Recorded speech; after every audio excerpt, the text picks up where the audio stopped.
we're going to do a physical on Spongebob. It's important to know your horses when they are healthy, and that way when they're not healthy, you know right away, you know what signs to look for. You can inform the vet so they can make better, quicker decisions to get your horse or pony feeling better. So we'll start at the head here. So one of the things we look at are the mucous membrane color, and normal horses have pink mucous membranes. The pink could be a light pink, it could be a darker pink, but you have to know what normal is. So his are nice and pink, and then we also check the capillary refill time. So we push on his gums next to his teeth, and we watch for it to go, it goes white, and for it to go back to pink should be less than 2 seconds. And that helps us understand that his circulatory system is working well. You can do it on your own nails if you don't have any paint on them. You can push on your fingernail, make it go white, and then let off, and for it to come back to pink should be less than 2 seconds. And that lets us know that you are well hydrated and your circulatory system is working well. So that is his mucous membrane color and his CRT, capillary refill time, and he's good there. The next thing we can do up at his face area is feel for a pulse, and here is the mandible bone, and you put your 2 fingers, your middle finger and your index finger, underneath his mandible bone, and you can feel like it kind of feels like a Twizzler, and that is the facial artery, and you can feel it pumping underneath when you kind of put a little pressure between it, your fingers, and the mandible bone, and you can feel it. You would count for 15 seconds, and then you multiply by 4 to get the beats per minute. All right. The next thing we can do is we come back to behind his shoulder here, and you can listen to his heart. So we use a stethoscope to do that. To use the stethoscope properly, you want to have the ears facing out, and then they go into your ears like that. You hold the stethoscope behind his elbow. I might ask him to move his leg up just a little bit, and then you hold the stethoscope right here, and you'll hear a lub dub, lub dub, lub dub, lub dub. And you listen for 15 seconds, and then you would multiply that by 4, because there are 4 15 seconds in a minute, and that gives you the beats per minute. And when we talk about beats per minute, that's the number I need to know. After that, I watch the horse breathe, and I look at the barrel of the pony or horse, and you look for him to breathe in and breathe out, and breathe in and breathe out. And once you can see that, I kind of look at this angle here so that I can see between the concrete down there and his barrel. I can also see it kind of in his flank area here. So, yep, there's 1, there's 2. So you would count those for 15 seconds, and then again multiply by 4, and that is breaths per minute. Breaths per minute. The other thing we do in the front legs is we feel the hooves to make sure they don't feel warm. That can give us an idea that the horse maybe has laminitis, starting to founder. We also go down and feel for the digital pulses. In a normal horse, you won't be able to feel the digital pulses. So if you can feel them bounding, that lets us know that we might have a problem with laminitis, something wrong with their feet, and that needs attention.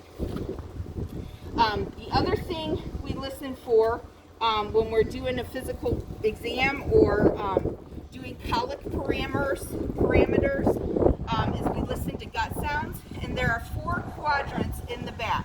So one is up here, and the other is down here. We call this kind of the ticklish zone. So you listen up here, you listen down here, and then again on the other side. Those are the 4 quadrants. So again, I'm going to use the stethoscope. I have the earpieces facing away so that I can shoot those sounds down my eardrums. And I'm going to listen up here at the top quadrant, and I'm going to listen for a good, couple minutes. And you hear a little, or like a door opening, or like a truck starting sometimes. You can sometimes hear bubbles. Those are all normal gut sounds.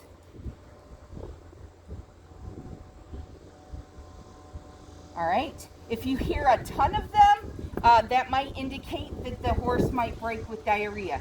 So now I'm heading down to the ticklish zone, so I keep contact with the horse.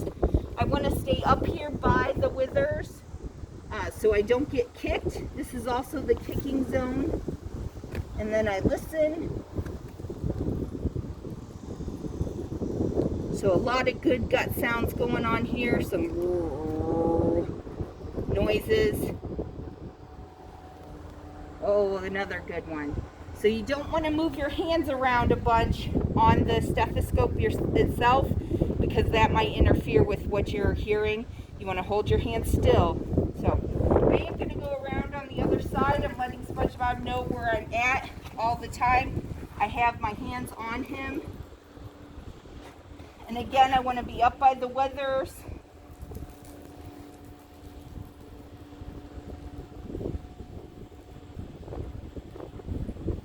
Yep, he's got some good sounds there. Then I'm going down here at the lower quadrants. Oh yeah, a lot of bubbles.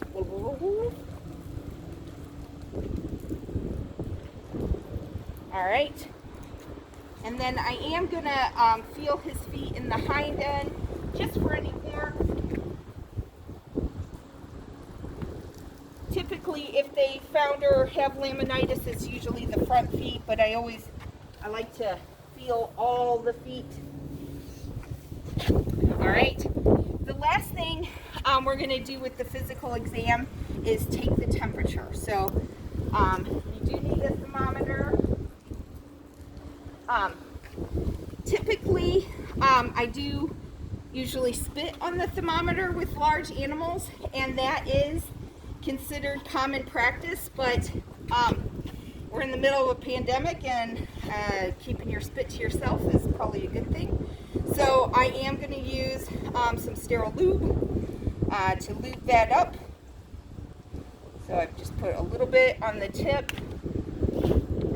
and then I'm going to turn my thermometer on, wait for it to be ready, and then I stand this way with my hip to hip with my pony, and then I just, me facing the back end, I just move his tail to the side, and I slide the thermometer into the rectum, and you hold on to the thermometer, you don't want to let go, and I let him put his tail back down, and then you wait for the thermometer to beep.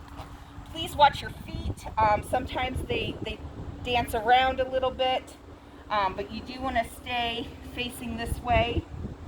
If you were to get kicked, it wouldn't hurt as bad.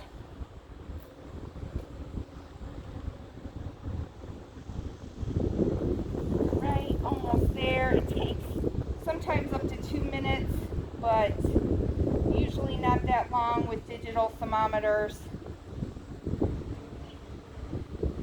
I sometimes keep an eye on it, and when it's not moving up anymore for a certain amount of time. Right now we're at 100.0, and that is where we're staying, so I'm going to call that good. Oh, and it just beeped. So 100.0, anything 99, 100. If you get up past 5, then we're starting to think a fever. So just in handling the horses, when you're working back here, if you're either picking up the feed or whatever, you do want to stay as close to the horse as possible, because if they go to kick, they lift this leg up like this and then they fire back. So if he were to kick you, you wouldn't want to be standing this way, because your knee does not bend backwards. You're not an ostrich. So if you're standing this way, your leg does move easily this way. You tend to have a little bit more padding back here, some more than others. And so your leg does move this way, and the closer you are to a horse, you can feel them kind of pick up that leg, so you can kind of get out of the way if you need to, if they're going to kick you. And they don't have as much room to get power to really kick you that hard if the closer you are. If you're back here, this is the danger zone. So he has plenty of room to get enough power and kick back and really get me. So you do want to make sure you stay out of the danger zone when you're working with horses.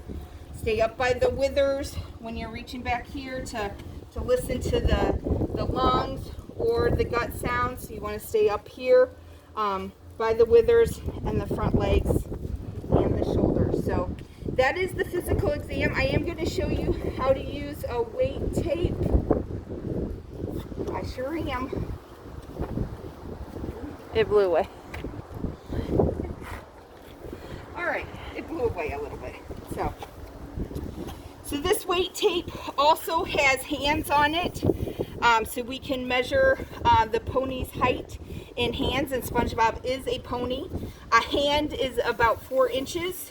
So what you do is you place a toe here, pull tape tight, so you set it down,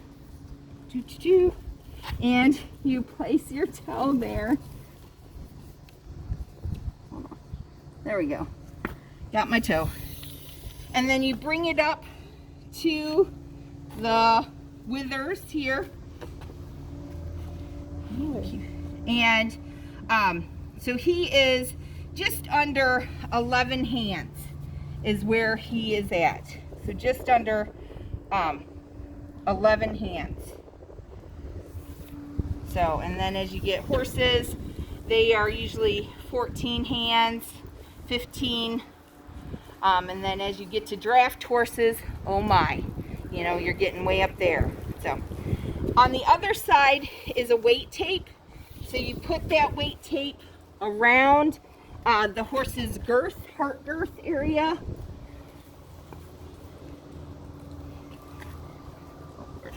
Here we go. It's a little windy, All right, so you take that weight tape here and you bring it around, and getting to the end here. So the weight tape has them at 456, 460 pounds there. I kind of move it up a little bit to kind of give me 460, 467. So we do have a scale on campus, but this is a quick way if you don't have a scale. So 467, probably 478, closer to 478. So that's 478 pounds. So horses do carry about 60% of their weight up front. So if he were to step on you, 60% of 478 pounds are going on your feet. So please make sure that you watch your feet when you're around horses and ponies, and wear proper shoes. So that is how to measure their height and their weight and do a physical exam, some colic parameters on a horse or pony. So you want to know what those parameters are when the horse is healthy and good. so that when your horse or pony is not feeling well, you can quickly tell and give information to the veterinarian so they can make good decisions, quick decisions to get your pony or horse feeling better.